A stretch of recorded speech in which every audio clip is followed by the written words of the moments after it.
E aí galera, beleza?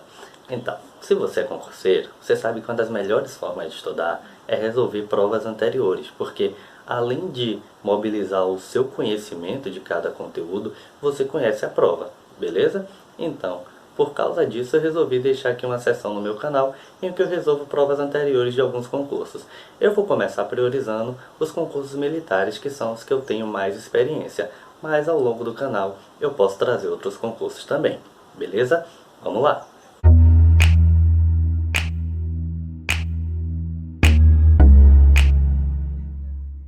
Nós vamos resolver hoje a prova da SpaceX do ano de 2020, ok? Você pode encontrar essa prova na aba de concurso no próprio site da SpaceX, mas eu vou deixar aqui na descrição caso vocês queiram me acompanhar, beleza? Hoje nós vamos resolver o modelo A. E aí galera, vamos combinar o seguinte: você vai dar pause nesse vídeo, vai ler o texto e depois vai vir aqui para poder me acompanhar, beleza? Tô lá esperando. Agora que você já leu o texto e já voltou para responder comigo, vamos lá, vamos dar uma olhada nessa questão. De acordo com o texto, nesta chamada era da ciência em que nos orgulhamos de viver, pode-se inferir que é paradoxal acreditar em profecias de fim de mundo, porque a ciência se ocupa de compreender como funciona a natureza, mas não promete a redenção humana, ou porque a ciência é um corpo de conhecimento sobre o universo e seus habitantes, vivos ou não. Ou então, porque a ciência provê um modo de interagir com o mundo, expondo a essência criativa da natureza. Ou será que é porque a ciência oferece a possibilidade de vivermos livres do medo irracional do desconhecido? Ou, por último, será que a ciência não diz o que devemos fazer com o conhecimento que acumulamos? Veja bem, se vocês voltarem no texto, vão perceber que todas essas informações estão presentes no texto. Em algum momento aparece, provavelmente escrito dessa mesma forma. A gente tem que procurar qual é a alternativa que vai justificar por que viver na era da ciência é um paradoxo em relação a acreditar em profecias de fim do mundo. Para isso, obviamente, a gente precisa saber o que significa paradoxo, né? E aí nós vamos focar no paradoxo aqui enquanto figura de linguagem, embora os conceitos se aproximem. A gente vai tratar aqui paradoxo de que forma? Né? Aquela forma que está ali presente no dicionário, né? Paradoxo é um contrassenso, né? É uma falta de lógica, é algo que desafia a coerência, né? Isso é, grosso modo, algo que não bate, beleza? Duas coisas que não deveriam acontecer. E aí, com isso, a gente vai ficar com a letra D. Por quê? Repare, se o texto afirma, né, que a ciência oferece a possibilidade de vivermos livres do medo irracional do desconhecido, e a gente acredita em profecias do fim do mundo, que é justamente esse medo irracional do desconhecido, isso se torna um paradoxo. Você vive numa era que te permite viver livre desse medo, mas ainda assim você tem esse medo. Isso se constitui um paradoxo, beleza? Por isso, na primeira questão, a gente vai ficar com a letra D. Vamos para a segunda questão. Nessa questão aqui, vamos lá. Ao comentar sobre o cinismo, o autor faz menção a uma falta de compreensão geral em relação à ciência, que consiste, de acordo com o texto, em entender a ciência como uma espécie de religião que faz promessas de cura e redenção, acreditar que a ciência deveria ter se ocupado das profecias de fim do mundo com o objetivo de evitar as consequências ali descritas, julgar a ciência pelo método científico por ela utilizado, reduzir a ciência a um número limitado de respostas que ela pode dar sobre a natureza, ou culpar os seres humanos pelos usos indevidos e desastrosos da ciência. Então, o que é que acontece, né? O cinismo é uma espécie de menosprezo, né, de desprezo pela ciência. E aí a gente encontra esses dois trechinhos aqui onde ele vai falar do cinismo, né? Existe um cinismo cada vez maior com relação à ciência, né? Existe esse desprezo cada vez maior, um senso de que fomos traídos, aí ele está justificando porque existe o desprezo, de que promessas não foram cumpridas. Foca aí nessa parte de promessas, né? Então, é como se as pessoas esperassem que a ciência prometesse alguma coisa. E aí, mais abaixo, o que é que a gente tem? A ciência não promete redenção humana. Então, é justamente disso aí que vai vir o cinismo. As pessoas esperam algumas promessas, podemos dizer assim, mas a ciência não promete. E aí, o Quem faz promessas de redenção, em geral, é a religião. Por isso a gente vai ficar com a letra A. Então, existe esse cinismo, né? Porque as pessoas entendem a ciência como uma espécie de religião que faz promessas de cura e redenção. Beleza? Por isso, na segunda questão, a alternativa correta é letra A. Vamos lá para a terceira questão. Na frase, a culpa dos usos mais nefastos da ciência deve ser dividida por toda a sociedade. A palavra sublinhada dentro do contexto significa, olha, esse tipo de questão me parece até tranquilo de a gente resolver, porque na dúvida, você sai substituindo cada palavrinha ali e resolve, ok? De qualquer forma, acredito que não seja muito problemático para a gente o uso dessa palavra. Nefasto, né? É algo fúnebre, é algo funesto, é algo prejudicial. Então, assim, a gente vai ficar com a letra D. Vamos lá para a quarta questão. Depois de ler o texto, compreende-se que a importância da ciência está principalmente em poder escolher enquanto sociedade nosso destino de forma responsável, ou será que é estabelecer as diferenças principais entre ciência e o charlatanismo, ou então explicar que a ciência não pode oferecer a salvação eterna porque não prova existência divina, ou então abrir a porta para um novo tipo de espiritualidade, ou direcionar a conduta humana em relação ao conhecimento obtido. Essa daí, ela tá até fácil, ela tá lá no final do texto. Vamos dar uma olhada nesse trecho. A culpa do que fazemos com o nosso planeta é nossa, não da ciência. Apenas uma sociedade versada na ciência pode escolher seu destino responsavelmente. Inclusive, esse trecho destacado foi o tema da redação, se vocês quiserem treinar depois. Então, como eu tenho esse trecho destacado aí, só nos resta marcar a letra A, ok? Então, a importância da ciência é principalmente, né, poder escolher, enquanto sociedade, nosso destino responsável. Quinta questão, galera. Vamos lá? Tem sempre tanta coisa nova e tentadora no mercado que fica impossível acompanhar o passo da tecnologia. A oração subordinada sublinhada é.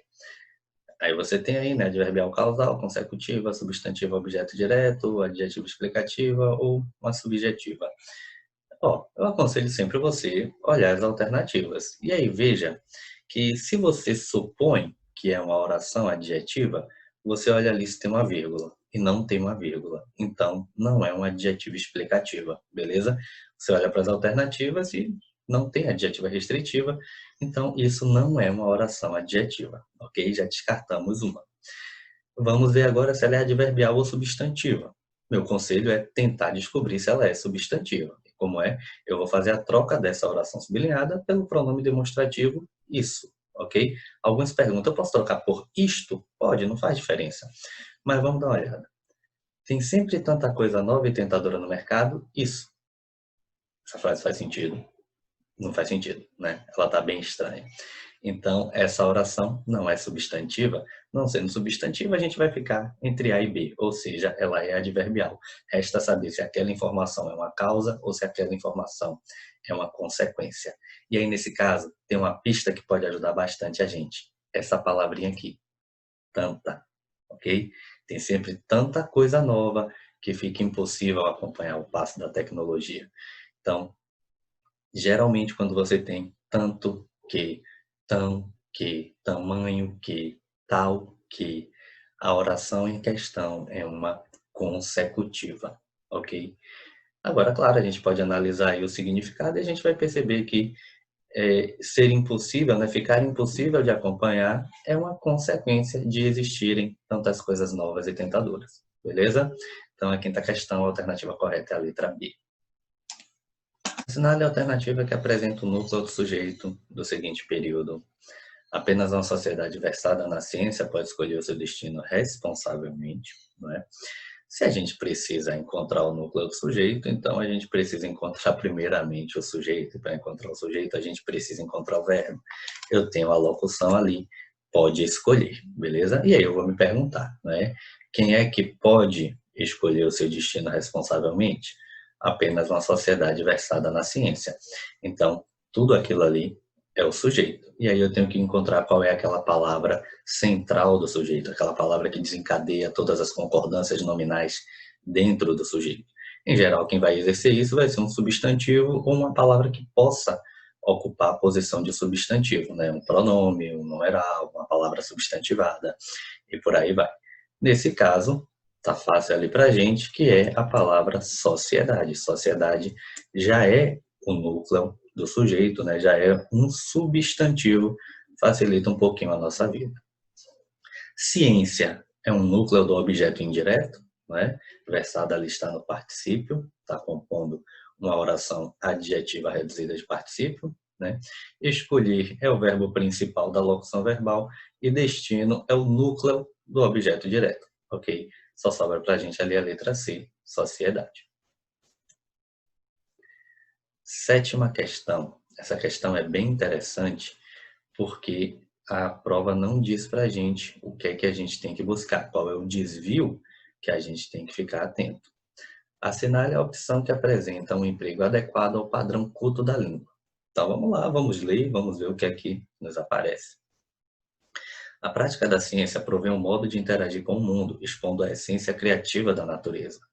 Nessa letra A, eu tenho um problema de pontuação, beleza? Reparem que expondo é uma oração reduzida de gerúndio e eu não posso separar uma oração, se ela é reduzida, ela é subordinada, da sua oração principal com ponto. Eu teria que colocar aí uma vírgula, ok? Letra B. Consumindo o planeta com um apetite insaciável, criamos uma devastação ecológica sem precedentes. Essa questão não tem problema de pontuação, ela não tem problema ortográfico, nem de concordância. A letra B deve ser a nossa resposta correta, mas vamos analisar as outras alternativas. Nossa existência é parte desta transformação constante da matéria, onde todo elo é igualmente importante. Essa letra C certamente pode ter gerado alguma dúvida, porque ela não tem um problema de concordância, não tem um problema ortográfico, né? Não tem nada que salte aos olhos logo de cara. Mas o que é que acontece? A gente tem que focar nessa palavra aqui, ó. Onde? Onde é uma palavra que só pode retomar um lugar que seja real ou um lugar que seja virtual, mas tem que ser um lugar. E esse onde aí, que está funcionando como pronome relativo, ele está retomando, creio que eu, algo entre nossa existência ou matéria, né? Não sei se a primeira ou a segunda, mas de qualquer forma, nenhum dos dois se trata de um lugar. Então, a letra C também não pode ser a nossa alternativa correta. Vamos para a letra D. Transformando o mistério em desafio, adicionando uma nova dimensão à vida, abrindo a porta para um novo tipo de espiritualidade? Tá faltando a oração principal. Tá faltando a oração principal, não é? Então veja que eu tenho várias reduzidas e não tenho uma oração principal. Não é a D. Ao dar ao indivíduo a autonomia de pensar por si mesmo, oferecendo a ele liberdade da escolha informada, mesmo problema. Mesmo problema. Também está faltando a oração principal. Repare a diferença do ritmo para a letra B. Olhe como eu leio a letra B. Consumindo o planeta com apetite insaciável, criamos uma devastação ecológica sem precedentes. Repare como tudo parece estar ok, né? Na verdade não é que parece, né? Que tudo está ok de fato. Mas vamos dar uma olhada na letra E.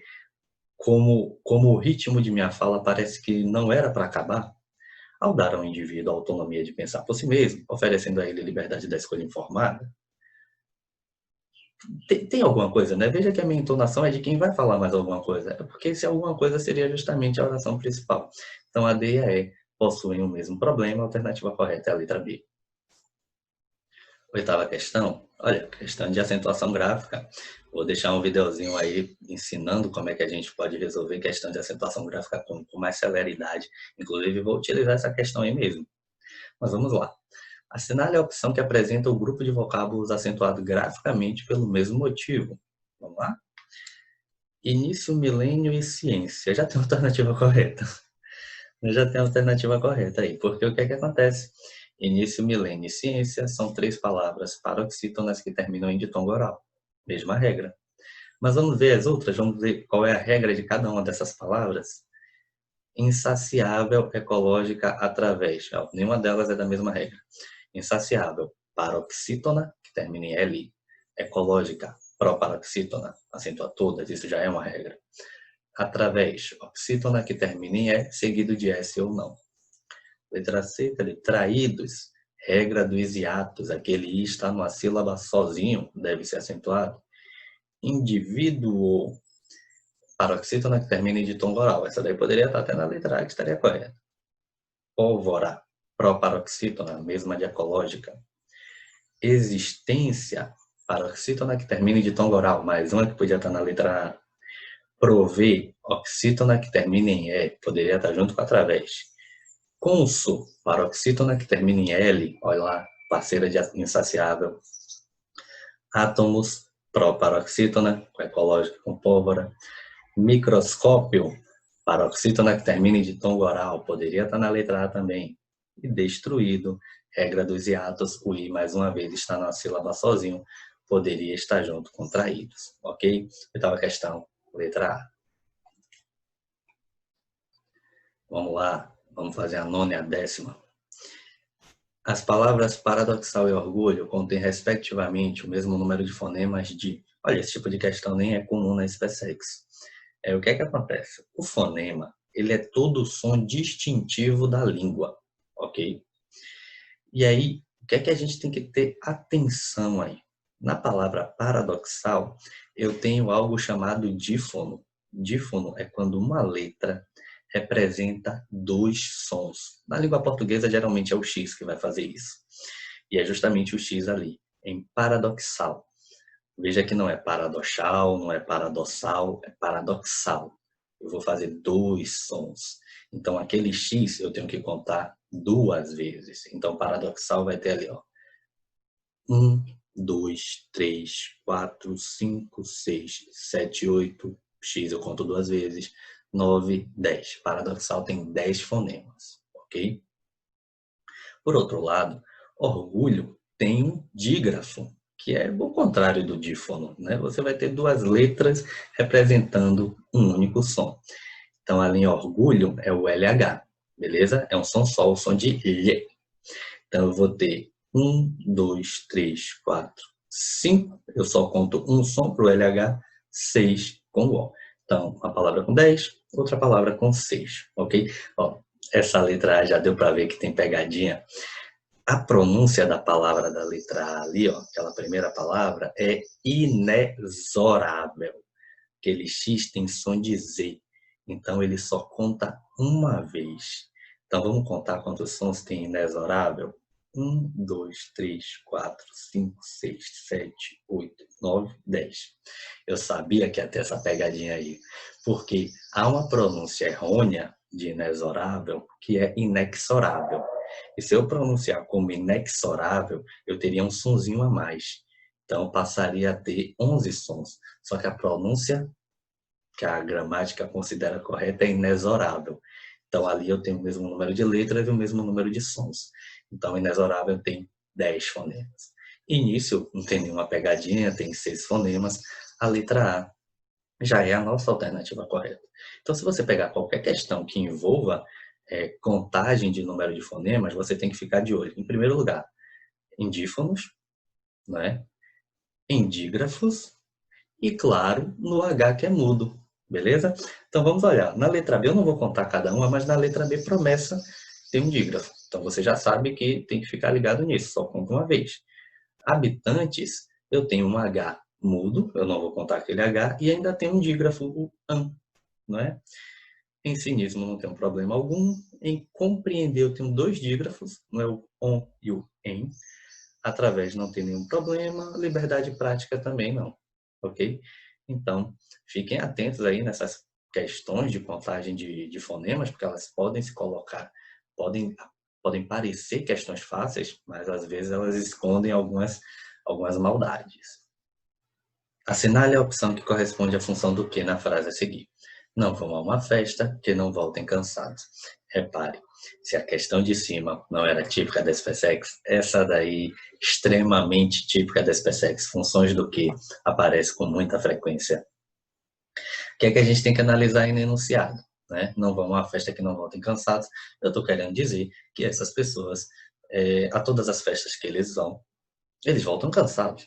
Né? Então, voltar cansado é uma consequência de ir à festa, não é isso? Então, esse que é uma conjunção que está trazendo a ideia de consequência, uma consecutiva. E aí a gente já tem a letra D ali como alternativa correta. Aí eu já me antecipei, porque essa alternativa D ela apareceu em outra questão. E a gente já tinha visto que era uma consequência. Então, se o enunciado é consequência, a letra D é consequência, alternativa correta.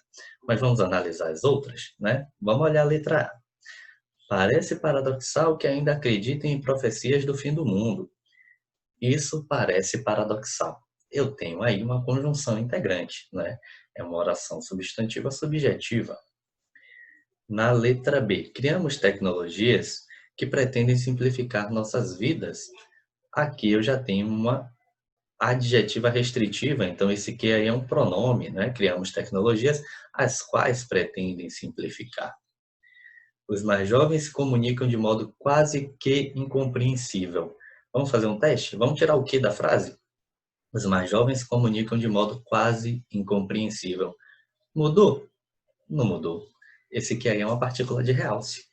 A D a gente já viu, é a correta. Letra E, existe um senso de que as promessas não foram cumpridas. Existe um senso disso, que é conjunção integrante. Só que aí ele está introduzindo uma completiva nominal. Beleza? Sigamos. Em A ciência adiciona uma nova dimensão à vida. O acento grave, a crase, é usado porque houve fusão da preposição a, exigida pelo objeto indireto do verbo adicionar, e o artigo que define o substantivo vida. A frase em que o uso do acento grave ocorre pelo mesmo motivo está na alternativa. Eles até explicaram, não precisava nem explicar, né? Mas basicamente o que ele está dizendo ali, né? Adicional, você adiciona algo a alguma coisa, a frase apareceu porque esse a alguma coisa é um substantivo feminino que foi determinado pelo artigo, né? Então você precisa colocar ali a crase. A gente tem que procurar a mesma coisa, né? Uma crase que seja consequência de um objeto indireto. Na letra A. A hoje, cura para muitas doenças e muita tecnologia graças à ciência. Veja bem que esse a ciência, ó, ele está se referindo ali a graças, não é isso? Porque isso é uma locução prepositiva, graças a. Então não é um objeto indireto, não é a letra A. Letra B. Muitos preferem o romantismo do imprevisível à ciência dos números. Já temos a alternativa correta. A letra B. O verbo preferir é um verbo até interessante, porque a forma que usamos, né, a forma como usamos esse verbo no dia a dia, ela não bate com o que a gramática prescreve, né? O verbo preferir, ele é um verbo bitransitivo. Você prefere algo a alguma coisa. A gente costuma usar do que alguma coisa, só que esse do que é considerado errado, ok? Então vamos lá, você prefere algo a alguma coisa, nesse caso aí muitos preferem o romantismo, objeto direto, né, o romantismo do imprevisível, a ciência dos números, é o objeto indireto. A crase aparece por isso, porque ali eu tenho uma palavra feminina determinada por um artigo e eu tenho um objeto indireto. Letra B é a correta. Vamos ver as outras. A oposição da religião à ciência. Olha, não é, né? Até porque ciência se refere à oposição, não pode ser um objeto indireto, porque oposição é um substantivo ali, tem um complemento nominal. Uma das motivações presentes nos pesquisadores é o amor à ciência. Complemento nominal também, né? Ciência se refere a amor, que é um substantivo. A comunicação pode melhorar o acesso das pessoas à ciência. A ciência se refere a acesso, não pode ser um objeto indireto também é um complemento nominal. Beleza? Então, a 11ª questão, a gente vai ficar com a letra B. Vamos agora para a 12ª. Os mais jovens se comunicam de modo quase que incompreensível aos mais velhos. O termo sublinhado complementa uma ideia presente em qual palavra da frase. Essa daí também é um pouquinho de boa, né? Porque aos mais velhos está complementando incompreensível, porque algo que é incompreensível para alguém. Então eu preciso colocar quem é a pessoa que não consegue compreender. Nesse caso, os mais velhos, não é? Nós temos aí também um complemento nominal, né? Já que incompreensível é um adjetivo, então um complemento nominal também aí. Beleza? Vamos seguir, vamos seguir. 13ª. No trecho, existe um cinismo cada vez maior com relação à ciência, um senso de que fomos traídos, de que promessas não foram cumpridas. As orações sublinhadas são classificadas respectivamente como...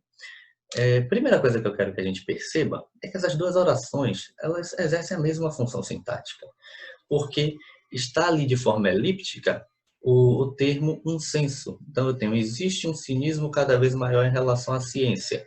Um senso de que fomos traídos, um senso de que promessas não foram cumpridas, não é? Então, elas exercem a mesma função sintática. Eu só posso, então, assinalar aí as alternativas em que a função sintática esteja se repetindo, né? Isso não vai acontecer pode ser a letra A, por exemplo, poderia ser a letra B. A C, por exemplo, eu já descarto, né? Não é a mesma função sintática. E na E também não é a mesma função sintática. Então, eu tenho que buscar alternativas que têm a mesma função sintática. Nesse caso, o que é que acontece? De que fomos traídos está completando o sentido de senso. Senso é um substantivo. Sendo senso um substantivo que está sendo completado, então eu tenho uma completiva nominal, ok? Um senso disso.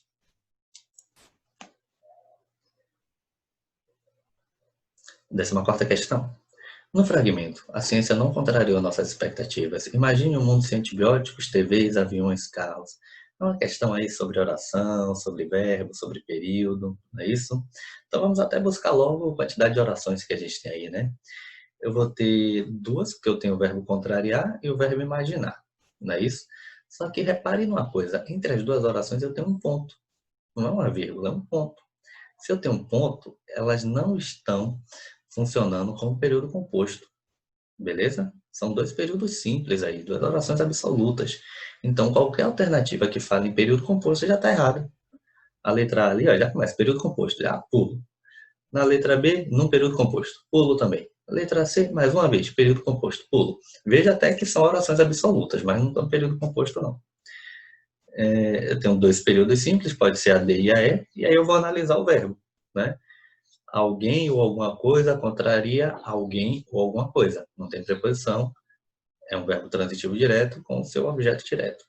Verbo imaginar. Alguém imagina alguma coisa. Também não tem preposição, é um verbo transitivo direto com o seu objeto direto. Assim eu vou ficar com a alternativa E, ok? Dois períodos simples com verbos transitivos e seus respectivos objetos diretos. 15ª questão. Questão até tranquilinha. O verbo sublinhado no trecho enxurrada de absurdos ditos é. Aí eu tenho o verbo dizer, que é um verbo irregular, né? Então essa forma aí é também uma forma irregular. E aí uma forma que a gente poderia resolver isso aí é simplesmente trocar por um verbo regular. Eu posso colocar o verbo falar, né? Então enxurrada de absurdos falados. Isso faz com que nós tenhamos um particípio, beleza? No caso aí do verbo dizer, se fosse gerúndio, seria dizendo, o infinitivo, dizer, né? Então, vamos prosseguir. Bom, vamos lá para a 16ª, questão de figuras de linguagem, que é um assunto limítrofe entre gramática e literatura, né? Tem até na gramática, aparece também nos manuais de literatura, mas a prova não utilizou literatura para falar desse assunto, né? Então, a personificação é uma figura pela qual se faz os seres inanimados ou irracionais agirem e sentirem como pessoas humanas. Por meio dessa figura, também chamada prosopopeia animização, empresta-se vida e ações a seres inanimados. A hipérbole é uma figura de pensamento que consiste em uma afirmação exagerada, uma deformação da verdade, que visa um efeito expressivo. A alternativa que contém os dois tipos de figura, uma em cada período, respectivamente, é. Quem não se lembra da enxurrada de absurdos ditos, que é a previsão maia de fim do mundo em 2012, sobre a previsão, né? Enxurrada de absurdos, eu tenho uma hipérbole, já errado, porque não seria respectivamente, né? Mas eu tenho também uma metáfora, né? Pensem aí nessa ideia de enxurrada de absurdo, né? Uma metáfora também. E parece paradoxal que tantos acreditem em profecias de fim de mundo, não me parece haver nenhuma figura de linguagem. Letra B. Criamos uma devastação ecológica sem precedentes. Velho, eu gostaria muito de falar que aí a gente tem uma hipérbole também, mas pelo, pelo nosso país, não, né? Me parece também não haver figura de linguagem aí, né? Primeiro, a ciência não promete a redenção humana, também não me parece haver figura de linguagem. Nossa existência é parte desta transformação constante da matéria. Também não identifiquei, a ciência não contrariou, também não identifiquei. Apenas uma sociedade versada na ciência pode escolher seu destino responsavelmente. Olha, eu acho que dá até para a gente pensar um pouco aí sobre prosopopeia, né? Mas o que está mais claro para mim é uma metonímia, porque não é a sociedade que é versada, é cada pessoa da sociedade que é versada, né? Mas acho que dá para a gente jogar até como prosopopeia. Mas a culpa do que fazemos com o nosso planeta é nossa. Aí eu já não tenho hipérbole, né? Não tem nenhum exagero aí. Só sobrou a letra E, né? A ciência abre porta para um novo tipo de espiritualidade. A ciência é um conceito, então ela não pode abrir uma porta. Consumimos o planeta com um apetite insaciável, aí sim eu tenho um exagero proposital, beleza? Então, na 16ª, é a letra E, que é a correta. 17ª, literatura. Eu acho até que nesse ano de 2020, as questões de literatura foram mais tranquilas, né? Foram mais fáceis. O nível vinha aumentando, acho que ali de 2017 até 2019. Em 2020 baixou um pouquinho, né? Uma questão mais de boa. Envolve até figura de linguagem também. Indefiníveis músicas supremas, harmonias da cor e do perfume, horas do ocaso trêmulas extremas, requiem do sol que a dor da luz resume. Nos versos acima, há um exemplo de imagem plurissensorial, ou seja, né, muitos sentidos. Uma figura de linguagem conhecida pelo nome de e característica marcante da estética literária. Olha, eu sempre falo para os meus alunos, é muito difícil que a gente associe uma figura de linguagem a uma escola literária, porque as figuras de linguagem elas foram usadas, são usadas em qualquer momento. Né? Muitas vezes no nosso dia a dia a gente usa a figura de linguagem, né? Tanto que a gente acabou de fazer uma questão que era com trechos de um texto que não era nem literário. Então é muito difícil que a gente consiga associar uma figura de linguagem a uma escola literária. A única escola que a gente tem uma figura assim que é muito próxima é justamente a da questão que a gente está fazendo, que é a sinestesia e o simbolismo. A sinestesia é uma figura de linguagem muito próxima do simbolismo. Então é muito comum que questões, principalmente as SPSECs, usem a palavra, né, usem essa figura sinestesia para poder falar de simbolismo.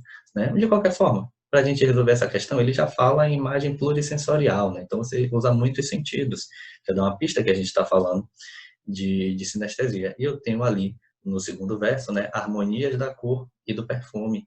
Harmonia você ouve, né, audição, cor você vê, perfume você sente.